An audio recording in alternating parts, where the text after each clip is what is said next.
peanut butter fruit from seed. Seed grown to eh. Nakalimutan ko na kung kailan ko siya. Last year lang yata. Namumulaklak pala agad oh. Ang ganda ng flower niya oh. Oh, ang ganda.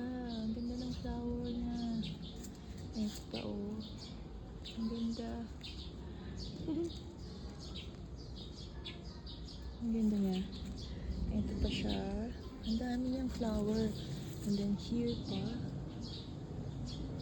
Ang dami. Sana magtuloy-tuloy ito lahat. Nag-yellow pala oh. Ang ganda oh. Oh. Nag-yellow. Meron pa ba? Ito. Ayun. Halos lahat ng ano niya. Stem meron. This one. Ito wala. So, nilipat ko siya eh. Hindi ko siya dito sa shinade ko sa Acerola chair. Kasi sobrang init yung nilalagyan niya. Ang ganda. Oh. Ang ganda niya.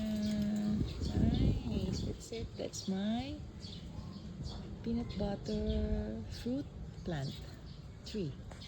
So, nandito lang siya sa green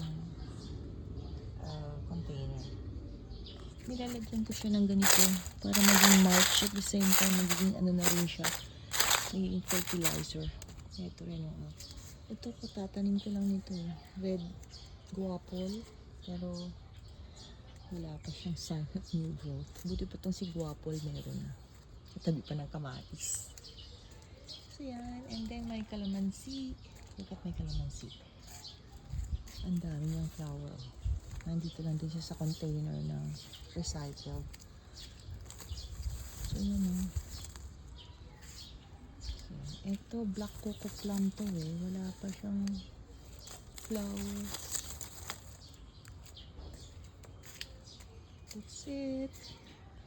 Nasa front yard na to eh. So yan. Ganda-ganda niya.